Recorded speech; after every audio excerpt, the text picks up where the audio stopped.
Almighty authority से scholarship लेने के लिए गृहस्थ व्यवहार में रहते कम से कम 8 घंटा सत्य परमपिता परमात्मा को याद करने का अभ्यास करने की, अपने पापों को भस्म करने की और गोल्डन एज तख्त प्राप्त करने की, दुखधाम से बेहद का वैराग करने की, अपने असली निवास स्थान शांति धाम और सुख धाम को याद करने की, देह अभिमान से पूरा परहेज करने की,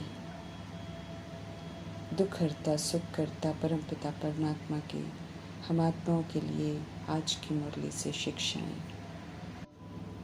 कर्मों की फिलॉसफी का राज स्पष्ट करने वाले सत्य परमपिता परमात्मा हम आत्माओं को समझ देते हैं कि कर्मों के हिसाब किताब को यथार्थ समझकर अपनी स्थिति को अचल बनाओ, प्रभाव मुक्त रहो तो सहज योग लगा रहेगा। अकस्मात आने वाले हिसाब किताब डावाडोल कर देते हैं। हम आत्माओं को सर्व तरह की अधीनता से मुक्त कर सशक्त बनाने वाले सर्वशक्तिमान परमपिता परमात्मा स्पष्ट करते हैं कि चलते चलते अगर कोई कर्मों का हिसाब किताब सामने आ जाए तो हमें विचलित नहीं होना है। मन हमारा कभी हिले नहीं, स्थिति अपनी नीचे ऊपर न हो। पास्ट के बने हुए हिसाब किताब आए हैं, उसे परख कर दूर से ही ख़त्म करने की समझ दे रहे हैं। क्वेश्चन करेक्शन कोटेशन सुनाकर रिएक्ट रिजेक्ट करके एब्जॉर्ब रिफ्लेक्ट कर हमें योद्धे नहीं बनना है, बल्कि प्रभाव मुक्त रहते हुए शांत स्थिर खुश संतुष्ट रहकर कि पास्ट के कर्मों का कर्जा उतर रहा है, शुभ भावना से प्रभु की याद में रहकर सर्व तरह के कर्मों के हिसाब किताब को पार करना है। सर्वशक्तिवान बाप हमारे साथ हैं, ये सदा स्मृति में रहे तो माया कैसा भी रूप धारण कर हमको हिला नहीं सकती है। हमारे निश्चय के फाउंडेशन को मजबूत करना है। निश्चय का फाउंडेशन की कल्याणकारी बाप हमारे साथ हैं। अकल्याण तो हमारा हो ही नहीं सकता है। ड्रामा भी एक्यूरेट है, कल्याणकारी है।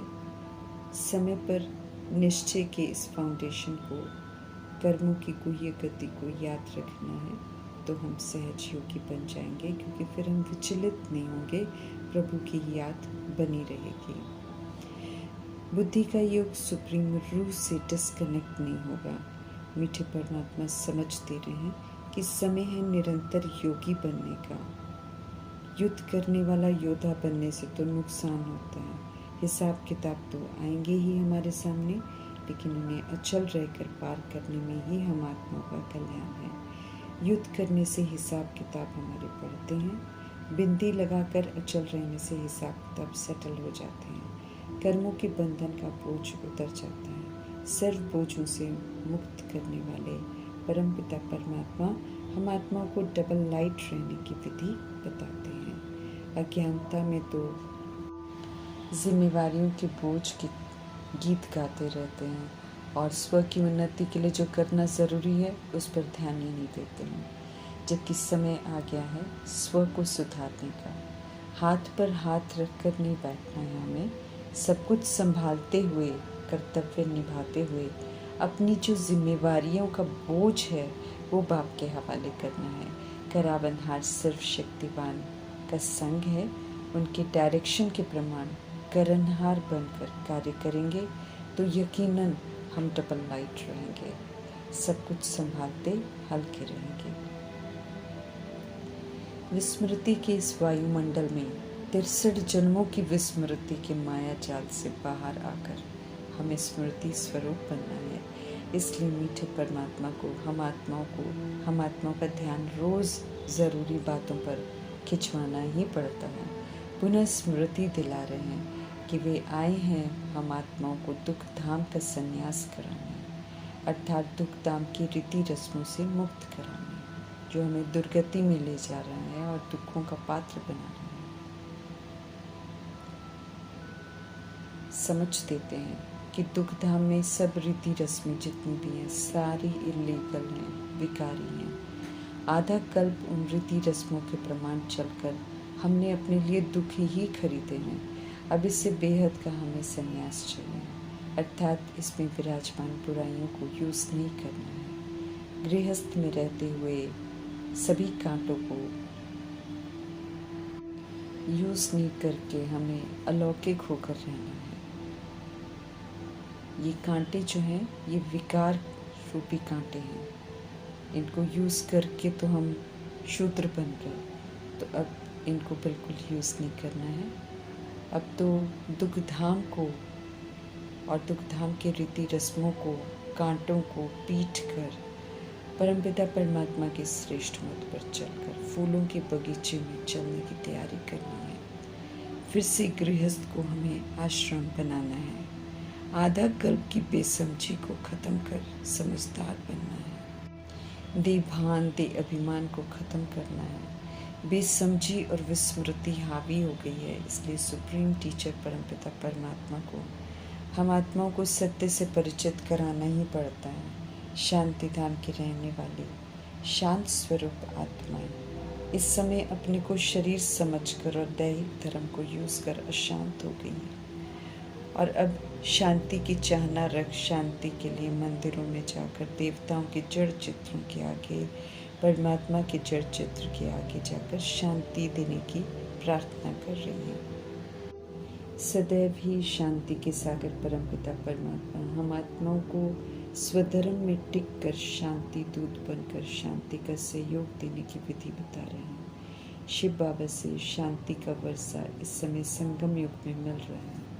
हम सभी को शांति धाम अपने घर जाना है, इसलिए शांति के सागर परमात्मा को याद कर अपनी ओरिजिनल सतगुणी स्वरूप में लौटना है। 63 जन्मों के पापों को भस्म करना है। याद किए बिना, पाप भस्म किए बिना हम वापस घर जा नहीं सकते हैं। धर्मराजपुरी में ही अटक जाएंगे। सजाओं के द्वारा फिर पाप हमारे चुकतू करवाए जाएंगे। पाप सृष्टि पर हमने किए हैं तो चुकतू भी यहाँ ही होंगे। पापों का बोझा खत्म होगा तो सुख शांति की अनुभूति होगी। सुख शांति के सागर परमपिता परमात्मा से ही सुख और शांति की प्राप्ति होती है। जीवन बंध से निकलकर श्रीमद् प्रमाण चलेंगे तो मुक्ति भी अनुभव करेंगे और जीवन मुक्ति भी अनुभव करेंगे। इसी विधि से हमको भी संस्कार बनाने हैं। संस्कारों के अनुसार ही हम सभी आत्माएं जो हैं सुख धाम में आती हैं और संस्कारों के अनुसार ही हम परम धाम जो है इज्जत से वापस जाते हैं। पूरा जीवन मुक्ति का वर्षा अगर हमको चाहिए तो यहाँ पूरा संगम युग का जो जीवन है वो मुक्त बनकर रहना है। विधि है ट्रस्टी बन सभी को प्रभु की अमानत समझकर सेवा पर रहना है, तब जीवन मुक्त रह सकेंगे। निर्बंधन निराकारी स्थिति द्वारा मुक्ति का अनुभव करना है, तब इज्जत से मुक्ति धाम जाएंगे। ईश्वरीय शिक्षाओं का सबूत यहाँ ही हमको देना है।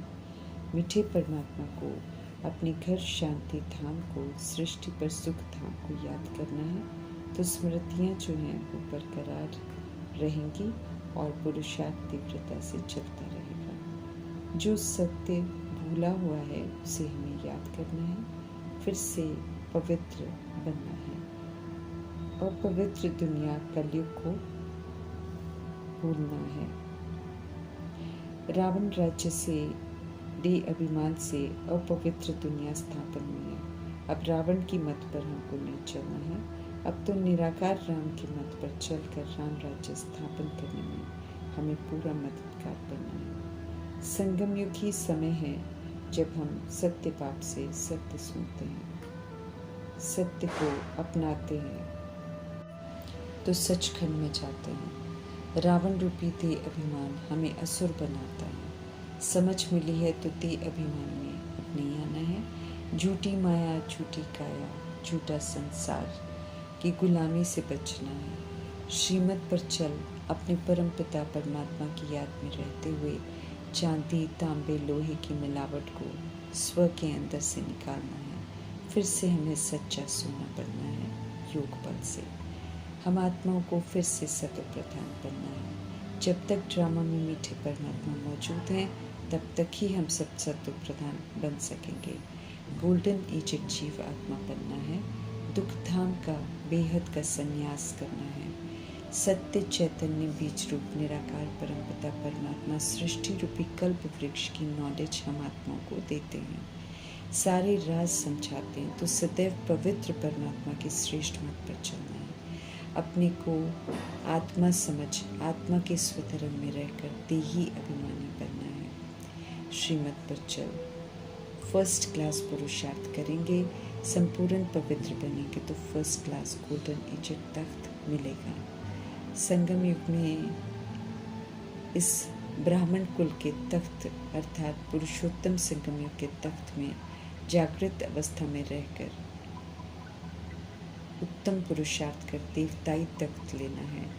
देह अभिमान में आने से हम सब स्वधर्म के खिलाफ जाकर एक दूसरे को दुख देते हैं, इसलिए देह अभिमान में आकर दुखों का हिसाब किताब नहीं बनाना है, क्योंकि दुख देने से दुखी होकर शरीर छोड़ेंगे।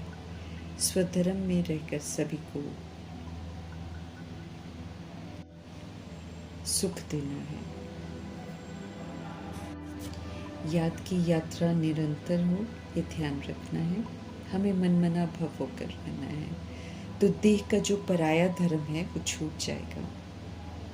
आत्मा है, इसलिए अब अपने को आत्मा निश्चय करना है। अविनाशी आत्मा में श्रीमद् प्रमाण पाठ भरना है, जीवन को वैल्यूएबल बनाना है।